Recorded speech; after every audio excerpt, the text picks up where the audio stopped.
when the beat drops out.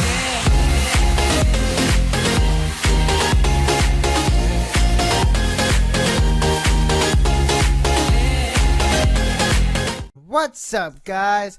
Ballistic Bomber Bunny here, and today we're back in Everlasting Summer. So, we're, I guess, back in the workshop or clubhouse, I guess. And there's a sound of people rustling things in the background. I don't like that. Alright, back into the story, though. Nobody was there. Just out of your way. Can it not be all this noise in the background? So much ambient noise. I found myself in something like a hut of a junior robots enthusiast. There were wires and simple printed circuits scattered everywhere. Chips, and on the table proudly stood an oscillograph, wherever the fuck that is. I heard voices from another room, and then two pioneers appeared. There are other boys here! One electronic, the other I did not know. So there are other boys here. God, there's this guy. There's electronic is this one. And then there's this fine, nice fellow. Wonder why he wasn't at roll call. It's weird. Electronic. Hi, Simon. We've been expecting you. It seems he knows everything about everyone.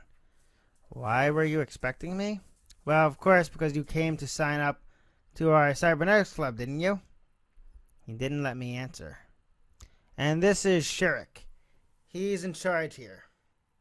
I assume there's only two of you in this club. Well, you can say that it's three now. Shirik came up to me and assertively offered his hand. His face was somewhat familiar. Oh, he did the anime glasses thing. I do that. I do that with my glasses. Welcome to the club. Yep. Now I'll show you around. Make yourself at home. I don't know why I gave him a southern accent, but now he's southern. Guys, I just wanted to... We're always welcoming new members.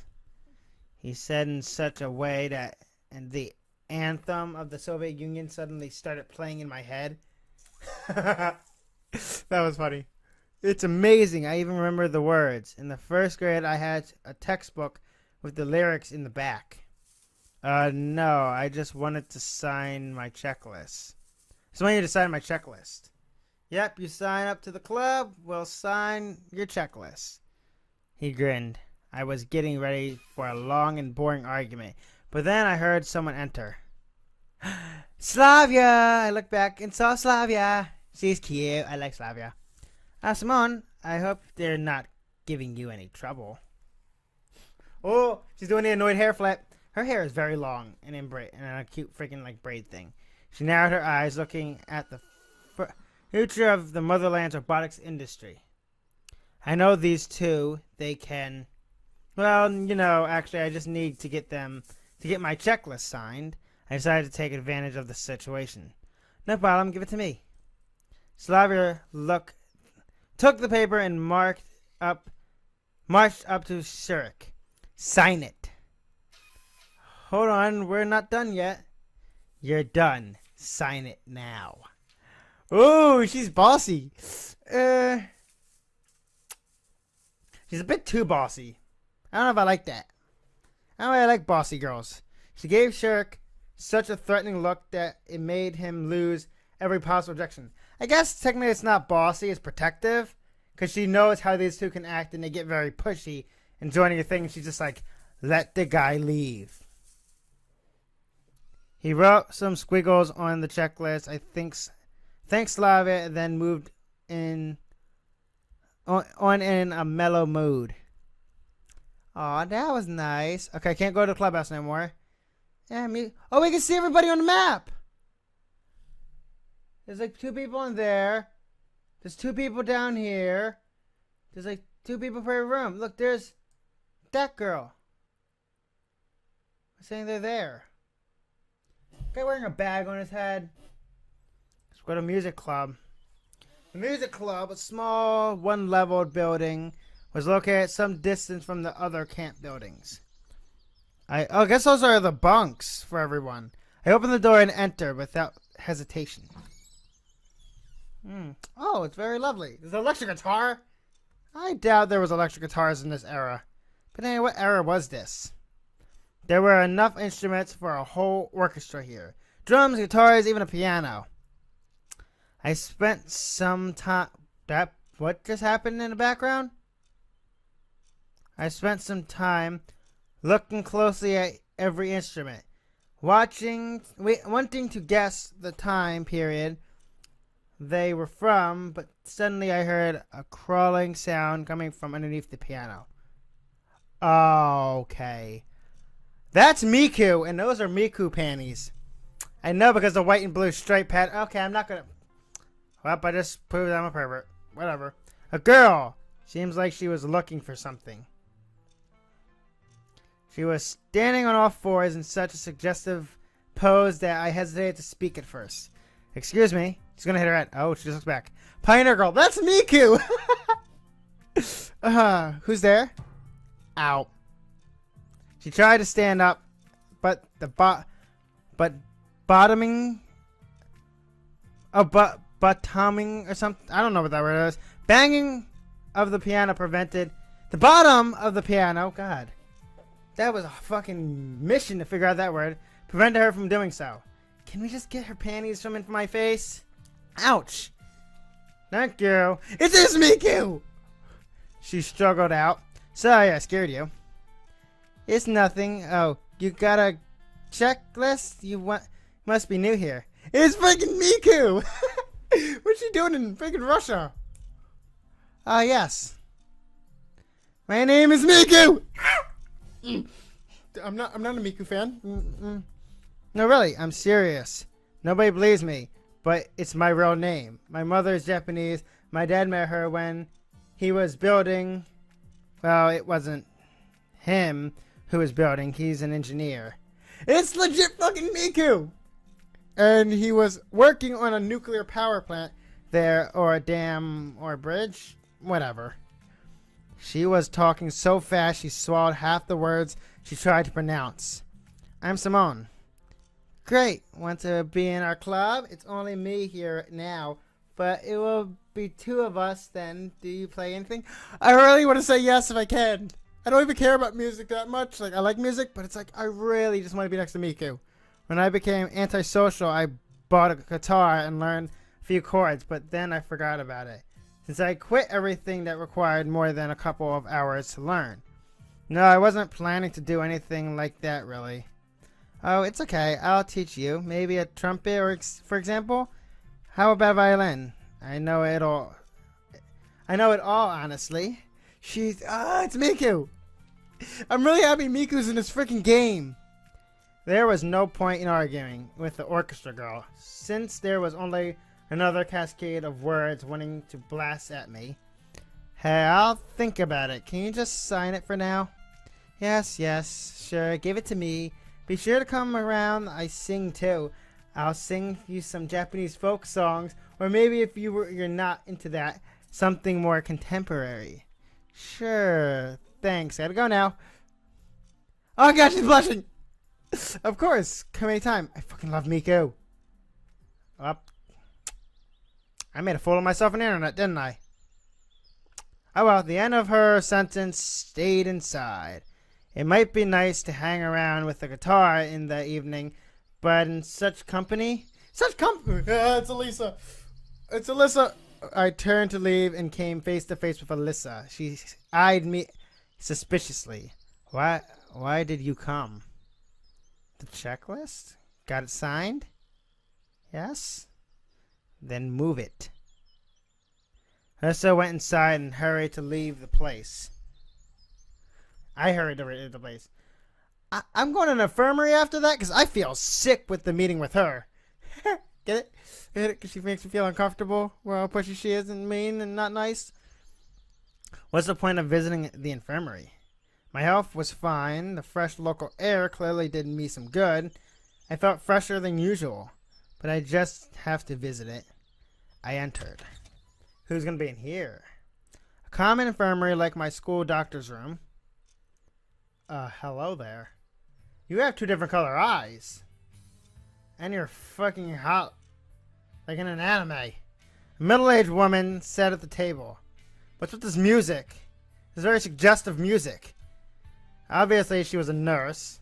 She gazed intently at me, assessing me while continuing to write something.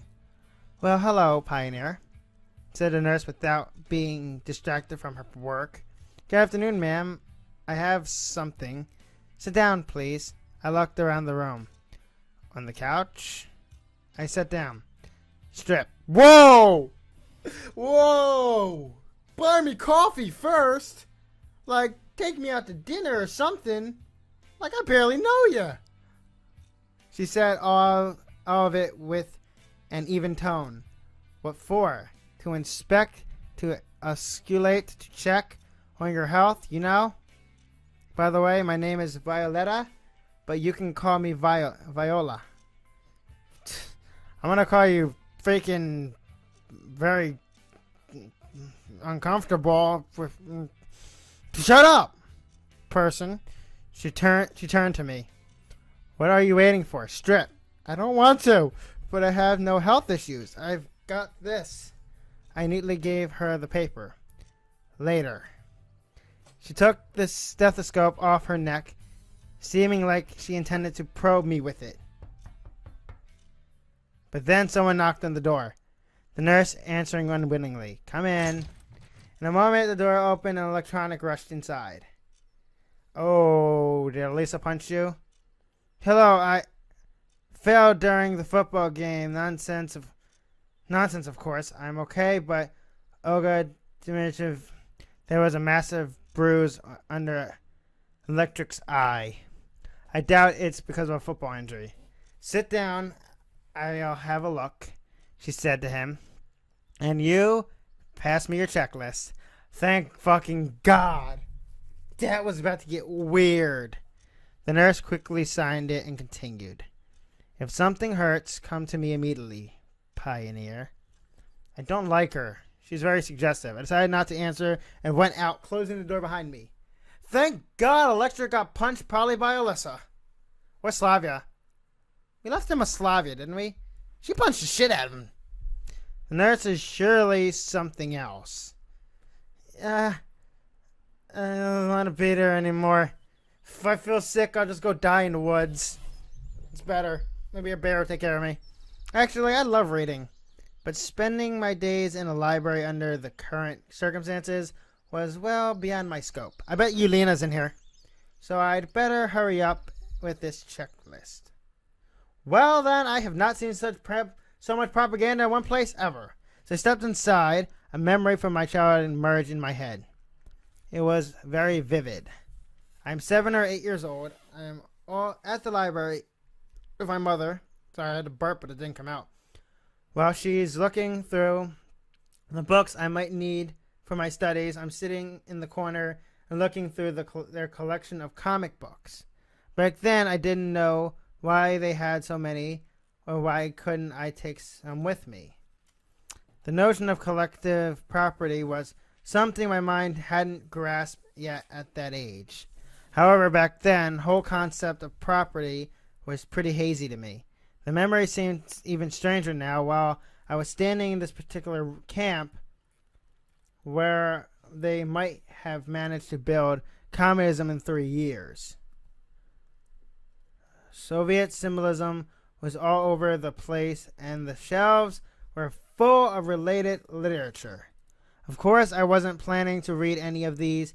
Getting acquainted with the full collection of books by Marx was at the least thing on earth I would think of. Where's the librarian? I didn't spend much time looking for her. It's Lena. I looked closely. Short hair, thick glasses, rather cute face. She was snoring so peacefully I couldn't just wake her up. I can wait. If she doesn't wake up half an hour, maybe then. I couldn't just sit there, so I took a random book for the nearest bookshelf. Arthur Schnitzler, I can't read that last name. The World as Will and Representation. I opened it roughly in the middle and started reading. Oh God, I actually have to read it. How long is this gonna be? The life of a man, with its endless upkeep, wants, and suffering, is to be regarded as the explanation and paraphrase of the procreative act, i.e., the absolute claim of the will to live. Furthermore, it is also the reason the man owes nature his death, and thinks with anxiety of this debt. Is this not the evidence that our existence involves guilt? At any rate, we always exist from time to time, paying with death for our birth. We always exist, alternately bear all the joy and sorrow of life, since neither of both can pass us without some effect.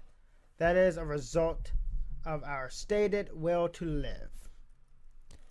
Thus, the fear of death, which, in spite of all the mysteries of life, holds us firmly to it. It really elusive, but just as elusive as the impulse which has attracted us into it. This attraction itself may be seen objectively as the mutual longing glance of two lovers. They are the purest expression of the will to live. In this affirmation, how gentle and tender it is. It wants happiness and quiet pleasure, and mild joys for itself, for others, for all. Someone knocked on the door. I closed the book quickly and put it back in its place. What a nice habit, knocking on the door. I should pick up. It was Lena. I knew I'd see her here. Oh. Hi. I smiled. Hi, I just wanted to return a book. She had a copy of Gone with the Wind that I saw yesterday. Oh. Xenia is sleeping. I'll come back later. I'm awake. That is a fucking short-ass skirt. Or maybe it's as short as her ass, but that looks shorter. Jesus fucking Christ, she's cute. I turned around in surprise to look at her. She eyed me closely from behind her table. What is it you wanted? What is with her? Why is she so mean? I need you to check here. Give it here. She quietly signed the paper and gave it back to me. She had this look on her face that made me want to keep quiet. She's mean or something. Lena came up to her and to return the book. I thanked Zaina and went out. Well then, she just seems mean, kind of. ... Finally, I got all the signatures. Now I had to go back to Olga and give it to her. Oh, then, you were easy to find. You think? Gotta get hair in my mouth. She was sitting in front of her cabin reading a book. Doesn't look like a good role model for the perfect pioneer that she was planning to turn me into. I wonder if her responsibilities extend beyond giving fiery speeches at the lineup, scolding Oyana, and getting involved into my moral, physical, and ideological growth. Here, I offered her my checklist. She placed it in her pocket without even looking at the signatures. Great, I could have signed it myself without going anywhere. Perfect. So, did you meet our nurse? Yeah, she makes me uncomfortable. Yes? For some reason, her question sent shivers down my spine. Which club have you signed up for? I didn't. I need to think first. That's a pity. It's vital for you to sign up in somewhere tomorrow. Of course. Sure. Wait, it's time to go to dinner. About time. I was getting hungry. Yay, I headed to the canteen together with Olga Dimitrijev. I can't say her last name, I'm sorry. I looked at the sky and noticed that sun was already setting. Got a few more minutes. Hey, it's you two. On the porch still Lisa and Electronic. Oyana and Slavia. As we came up, I heard what they were talking about. And never call me DVA. Che. Again. or you'll get another one. I didn't call you that. You're hearing things. He did. I heard it all. Oriana, you weren't even there. I was in the bushes. Come on, you guys, stop it. So it was a football injury Electronic suffered earlier today. The nurse did a good job.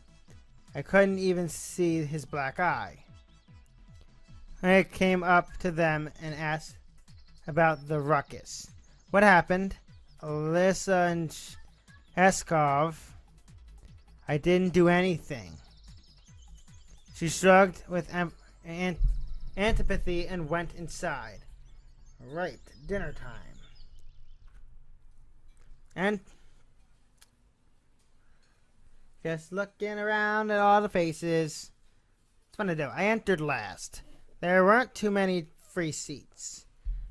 There were few free chairs near Alyssa across the canteen, but I'd soon starve for a week or two, then rest my head near her.